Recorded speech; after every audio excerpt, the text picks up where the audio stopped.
안녕하세요. 우즈벡 가이드 박종규입니다. 오늘은 조민들한테 사기 당하지 않는 방법, 이거에 대해서 제가 아는 한도에 대해서 제가 말씀을 드리겠습니다. 사실 저는 여기 우즈벡에 와서 사실 우리 교민들한테 도움을 많이 받고 있어요. 정보도 많이 받고 있고, 제가 여기 생활하는 데 있어가지고 우리 교민들의 정보가 진짜 필수적입니다. 근데 그런 교민들과의 어떤 그 접촉을 차단하고 살아간다. 제가 볼때 좋지는 않을 것 같아요. 오히려 저는 우즈벡 사람들 말하는 정보보다 우리 교민들이 알려준 정보가 더 정확하다고 저는 많이 경험을 했고, 사실 또 그 말을 더 믿습니다. 그렇기 때문에 특히 우즈벡에 살려면 이 한인들과 교류를 잘 하셔야 됩니다. 근데 뭐 외국에 가면 그 교민들 조심하라고, 그 사기꾼들 많다고. 맞습니다. 근데 사기꾼은요 어디 가도 다 있어요. 한국에도 있고, 여기 뭐 미국, 그다음 뭐 독일, 한국인들 사는 곳에는 다 사기꾼들이 있습니다. 그 속에. 반대로 한국에 우즈벡 사람들 중에 사기꾼이 없을까요? 그 한국에 사는 우즈벡 사람들이 우즈벡에서 본국에서 왔던 그 우즈벡 사람들한테 사기치고 뒤통수 칩니다. 똑같아요. 한국 사람은 사기를 치는 게 아니라 어디에 가도 사기꾼 다 있고요. 또 좋은 사람도 있고 다 있습니다. 저는 사실 뭐 여기 와가지고 우리 저 교민들 만나는 걸 두려워하고 내가 사기 당하지 않을까 이런 거 걱정해 본 적 한 번도 없어요. 근데 사실 저는 제가 28살 때부터 해가지고 35살 때까지 제가 한 7년 정도를 엄청 힘들게 살았습니다. 그때 사실 제가 인생을 다 배운 거예요. 사기도 당해보고, 사기 꽤 많이 당했습니다. 진짜. 그리고 그 속에서 제가 이제 그런 걸 느끼다 보니까 결국은 모든 성공의 비밀은 내한테 달렸구나. 실패한 것도 내 자신이 잘못했기 때문에 실패한 거고, 사기 당한 것도 제가 잘못했기 때문에 사기를 당하는 거예요. 사람을 함부로 믿고 하는 것도 그것도 잘못된 거예요. 근데 사람을 또 안 믿을 수 있습니까? 그런 것들에 대한 어떤 대비책이라든가, 그 다음 자기 어떤 그 주관이라든가, 뭐 소신, 뭐 좌우명, 뭐 이런 것들이 사실 필요해요. 근데 제가 그런 것들에 대한 전혀 대비책이 없었던 거죠. 그래서 한국에서 제가 사기꾼들한테 엄청 뒤통수 많이 맞았어요. 물론 그 이후에도 가끔씩 뒤통수 맞긴 맞아. 그렇지만 우리가 운전을 하는데 그 사고 나는 모습을 가지고 운전을 안 한다, 그건 말이 안 되잖아요. 여기도 마찬가지입니다. 우즈벡에도 교민들 중에서 뒤통수 치는 사람들 많이 있어요. 근데 그 사람들은 저한테 뒤통수를 안 치거든요. 왜 그럴까요? 이건 마치 있잖아요. 감기가 다른 사람한테는 안 걸리고 어떤 사람한테 걸리고, 이거가 똑같습니다. 즉 면역 체계가 얼마나 강하냐에 따라서 그 감기는요 다른 사람한테 독이 될 수 있지만 어떤 사람한테 아무런 해가 안 될 수도 있는 겁니다. 그래서 여러분도 이런 사기를 안 당하는 나름대로 면역력 방어를 키우셔야 돼요. 그런 방어력이나 이런 것들을 키우지 않고 무조건 사람을 만나서 같이 사업을 하고 동업을 한다. 그건 진짜 바보짓이에요. 그래서 모든 잘못, 사기 이런 것들을 자기 탓으로 돌리면요, 근데 그때부터 고민을 하기 시작합니다. 어떻게 하면 저 사람들한테 내가 사기를 안 당할 수 있을까? 그러면서 또 그렇다고 해서 사람을 안 만나고 어떤 일을 할 수가 없거든요, 여러분. 그건 마치 교통사고 났다 싶어가지고 운전 안 하는 거 똑같죠. 바이러스 무서워서 밖에 안 나가겠다, 이거 똑같은 겁니다. 결과적으로 자기 나름대로의 어떤 방어를 키워야 됩니다, 사기꾼들한테.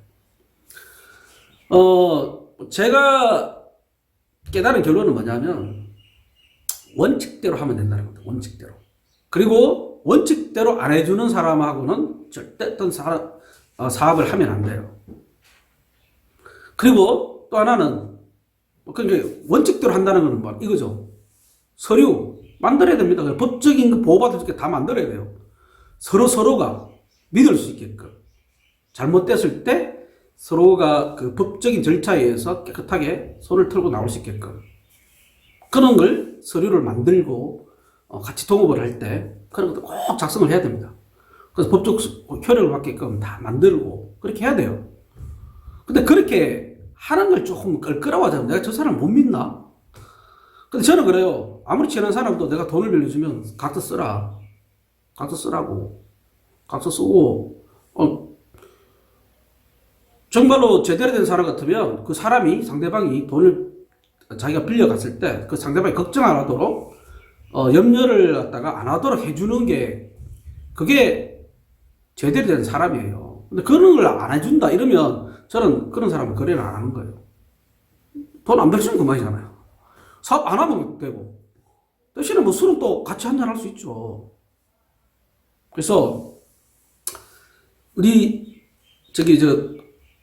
우리나라 뭡니까 동사무소 인데 가보세요. 서류 하나라도 다 정확하게 다 해오라고 하잖아요. 조금이라도 실수가 있으면 다시 해오라고 그러고 뭐 토시 하나 틀리는 것도 고치라고 그러고 이렇게 하잖아요. 그리고 법적으로 이거 안 되면 어떤 서류가 없으면 못 하게끔 딱 그렇게 하면 되는 겁니다. 동업을 하실 때 정확하게 서로 간에 얘기를 해서 서로가 나 혼자 법적인 보장 받으면 안 되죠. 서로가 법적인 보장을 받을 수 있게끔 반드시 서류화하고 그걸 갖다가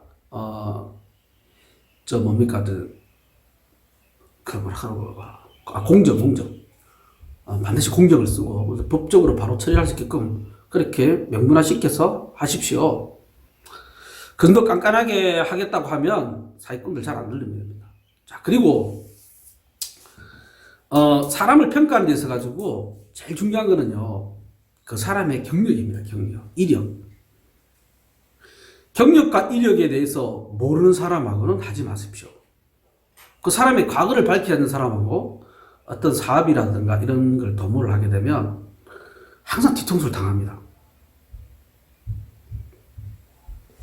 사람을 어떻게 평가하느냐? 바로 그거죠. 바로 경력과 이력. 물론 이제 20대 초반 이래 되면은 그 사람을 잘 모르지만 최소한 어느 학교를 다니고 있다. 어떤 명문대를 다니고 있다. 이것도 하나의 그 척도가 되는 거죠. 그리고 나이가 뭐 한 40쯤 되면 웬만한 사람은 정상적이고 나름대로 이렇게 열심히 살아온 사람은 나름대로 다 경력과 다 이력이 다 있습니다. 그리고 경력과 이력을 보고 어떤 일을 동업을 하든 간에 하십시오. 그리고 또 그런 걸 보고 그 사람의 어떤 그 인성 같은 거 아니면 어떻게 행동이 나올지를 갖다 예상을 하시면 좋을 것 같고요. 무작정 이제 아이템만 좋다고 해서 사업 같이 하자 이렇게 하시면 안 됩니다. 그리고 진짜 정직한 사람들은요, 그 사람에 대한 과거 내력을 다 알게끔 해줍니다. 저는 제 이력이나 경력이 다 인터넷에 다 있어요. 제 카페에 보면 다 있습니다. 그게 중요합니다. 자기 자신을 숨기는 사람, 자기 경력들을 숨기는 사람, 이런 사람들은 조심해야 돼. 말을 아무리 잘하고 굉장히 똑똑한 것 같고 사업에 굉장히 비전도 잘 제시하고 말 같지만 그런 것들 경력을 갖다가 안 보여주는 사람은 절대 믿으면 안 돼요. 자기가 뭐 판매 잘한다고 뭐 잘한다 하는데 그거 보여줘야 되잖아요. 보여줄 수 있는 근거와 어떤 증거들을 제시를 해야 되지. 그런 거 제시하지 않고 왜 내 말 안 믿냐고. 이런 사람들은 진짜 조심해야 됩니다. 자, 그리고 또 사기꾼들한테 사기를 안 나가려면 본인이 인간관계를 잘 해야 되고 어떤 정보를 수집할 수 있는 능력이 돼야 됩니다. 그래서 본인이 어느 정도 능력이 돼야만이 사기꾼들도 함부로 들이대지 못하겠죠. 그리고 보면요, 사기당한 게 아니라 A라는 사람도 있고 B라는 사람도 있고 사기 치려고 한 것도 아니고 하다 보니까 서로 마음이 안 맞고 이러다 보니까 헤어지게 돼서 A라는 사람 B가 사기꾼이라고 욕하고 B는 A가 사기꾼이라고 욕할 수가 있는 겁니다. 그런 경우가 상당히 많아요. 그 엄연히 따져보면 꼭 그런 사기꾼이라고 볼 수는 없죠. 사실 그런 완벽하게 사기치는 이런 사람들 솔직히 좀 만나기 좀 힘들어요, 사실. 저는 그런 사람들 몇 번 만나고 당해봤지만 그래서 자, 요약을 하자면 방어력을 키우십시오. 방어력을 키우시고, 그리고 어떤 사업을 하거나 할 때는 반드시 구체적으로 문서화, 명문화시키고 공정화시켜서 법적인 보장을 받도록 해야 돼요. 그래서 서로가 뒤통수 치지 못하게.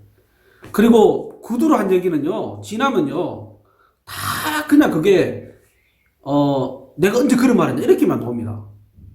그러니까 그러다 보면 본인도 까먹고 뭐 서로 까먹다 보니까 저 새끼 거짓말했다. 그럼 사기꾼 돼. 서로가 사기꾼 되는 거예요. 그래서 반드시 명문화를 꼭 시키고 문서화 시킵시오. 그래서 그렇게 진행하는 게 맞고, 그 다음은 경력과 이력, 과거를 밝히지 않는 사람 조심해야 됩니다. 물론 100% 그렇지는 않습니다. 않는데 아무튼 이런 사람들은 조심해야 돼요. 조심해야 되고, 그리고 항상 공개되고 이런 걸 싫어하는 사람도 있죠. 이런 사람도 조심해야 됩니다. 그리고 여기 반드시 우즈벡에 살려면 교민들의 정보와 교민들의 교류가 필요합니다. 그러다 보면은 또 자기하고 맞는 사람도 만날 수 있는 거고. 그래서 너무 사기당하면 어떡하고. 안 하면 되잖아요. 돈 쓰는 일 안 하면 되잖아요. 만나고 정보 듣고 돈 쓰는 일 안 하면 되지 않습니까? 술 한 잔 사주고 정보 얻고 그거 나쁘지 않잖아요. 근데 같이 도움을 하자? 근데 자기는 잘 몰라. 그럼 안 하면 돼요. 그래서 자기가 확실히 어떤 그 정보에 대해서 확신성을 가지지 않으면 안 하시는 게 좋습니다. 그리고 하면 꼭 명문화시키고. 그리고 뭐 친한 사이라도 돈 같은 거 빌려줄 때 각서 쓰고 안 할 때는 어떻게 법적으로 하겠다. 이렇게 쓰세요. 그렇게 행동을 하면 사기꾼들이 저 사람은 저렇게 행동을 하기 때문에 함부로 잘 안 날립니다. 왜냐하면 자기 하는 행동 해봤자 저 사람 받아들이지 않을 거니까요. 그리고 우리나라 공무원들이 어떤 그 규정에 의해서 하죠. 원칙적으로. 그래서 반드시 그런 원칙적인 행동 하에서 원칙을 지키면서 하다 보면 제가 볼 때 굳이 사기 당할 일은 없을 것 같아요. 자, 이상 마치겠습니다. 자, 좋아요, 구독 꼭 부탁드리겠습니다.